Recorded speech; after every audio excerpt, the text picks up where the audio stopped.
What's good, everybody? It's your boy, O'Shea Duke Jackson, back at it again with another episode of The Celebrity Jump. Dave Chapelle has found himself in another controversial situation that's gotten him, even Netflix, into some trouble here, which this whole Hollywood Bowl screening, and then also his plan to cancel culture. And it was sold out. I didn't see the Netflix special, but I want to kind of talk about the comment that he made about the baby. All right, and he said in 2018.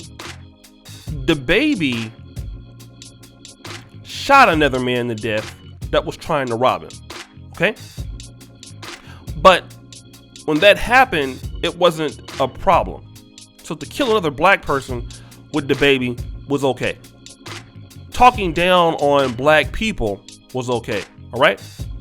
But once the baby had some words concerning, AIDS or the LGBT community, then it was a big deal. All right? And basically what he's saying is that, in his opinion, the rights of LGBTQ have gotten so strong and so powerful that they are now now have the ability to limit the kind of wordplay of other groups, or they have the rights to have advantages over other groups. So one oppressed group has gained another advantage. So in other words, the LGBT community is more important than a black person, right? So if you can shoot and kill a black person, it's okay. But if you hurt somebody in the gay community's feelings, then you have a big problem. Then you have to apologize and you have to do all of these things. And so Dave Chapelle was saying, all I ask from your community with all humility is, will you please stop punching down on my people? Now, I think that with Dave Chapelle, I don't want to cancel myself, but I'm going to say it. The way that Dave Chapelle feels, I believe that there are people in America that feel similar. I'm not saying everybody. Obviously, everybody doesn't, because you have a lot of people that want to cancel him and all of these things. You have, other trans writers that are coming out that disagree, that are threatening to boycott Netflix, and we already know that was going to happen.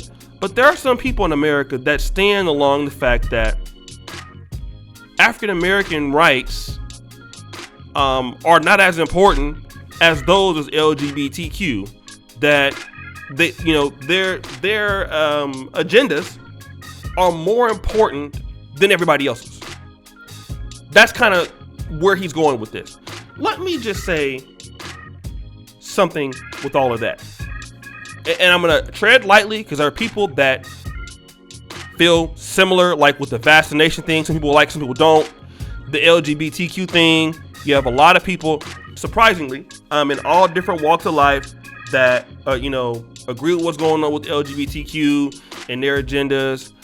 They don't think that, it's a problem that they're getting their voices heard. And some people think that their voices are heard more than other people. It all comes down to politics. And I think that's what we miss as African Americans. Okay? He who has the gold makes the rules. Doesn't mean that it's always right, okay?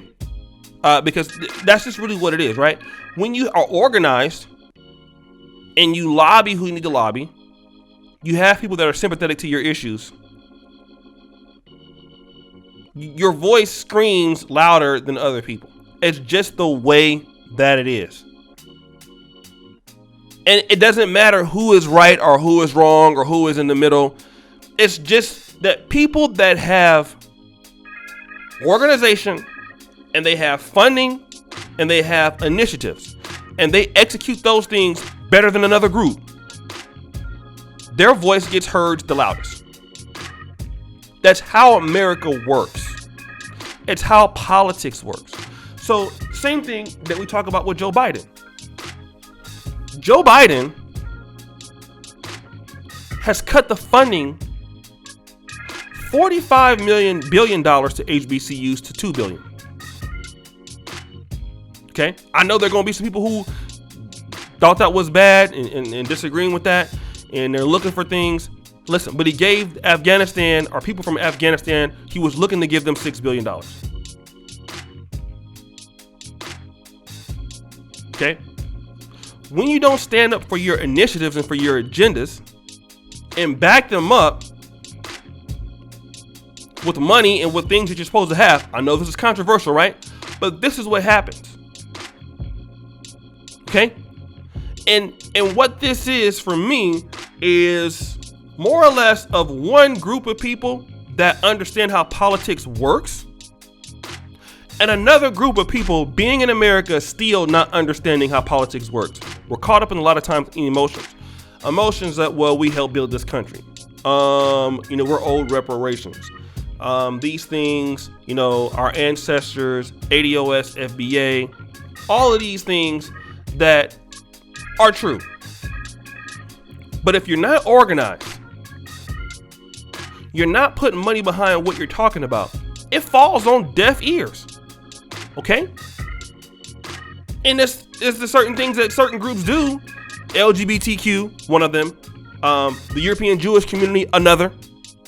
Certain female groups, another. These people, they come to the political landscape with money. They come to it with organization. They come to it and like the blacks. When things happen to us, nobody cares.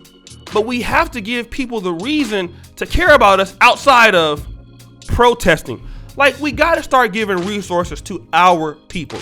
At certain points, when do we look at other groups who are more successful than us, who are doing better than us, and say, okay, well, these things that we have been trying to do all along have not necessarily worked. So we got to play the political game too, like everybody else. Like, I don't even address, inequalities that blacks face anymore. I understand that we have them. When I come on and do the celebrity junk, I try to talk to the group of people that I can try to reason with is you. When I talk to black men, I try to talk to you. I don't try to talk to anybody else because I just don't think nobody's going to do any favors for us. We should already understand that. And Dave Chapelle, you can ask people to stop punching down on your group or whatever. And we all know that we have blacks in the LGBT community or whatever. That's fine. But the reality is that nobody's going to do for you what you won't do for yourself. Like, black people have to stop acting like so defenseless. Right? We have to create resources and outcomes and ultimatums for the people that we give our services to. Whether it's votes, whether it's business, whether it's dollars. That's what the LGBT community does. That's what the Jews do. That's what Asians do. People do, they leverage those things. We're the group that doesn't leverage those things politically because we feel that, and I'm going to say not all, but the majority of us feel that we are owed something, and I'm not doubting that. But we keep getting back into these conversations, and then we're kind of mad that we're getting beat to the punch all the time. And then where does that leave us? It leaves us back where we started, which is nothing. Sometimes it's not okay. Like, as blacks, we got to stop being okay with just being right. Like, Malcolm X was right about a lot of stuff. MLK was right about a lot of stuff. But where's the infrastructure and the persuasion and the money and the organization to say, okay, we're right, plus here's the money, and if you don't do this, we're not voting for you anymore. That's what other people do.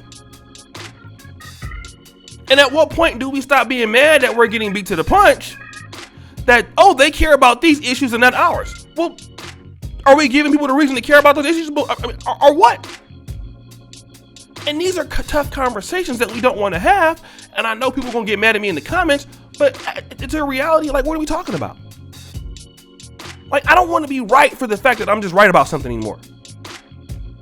We have to organize our people to get things done, from the Republicans or Democrats, whoever else. And if they don't do it, we don't give them anything. So guys, What do you think? It's your boy, O'Shea Duke Jackson, back at it again with another episode of Celebrity Junk. I really appreciate you for all that you do. Subscribe with the bell. Check out the first comment at the top. And as you know, the buffoonery remains at an all-time high.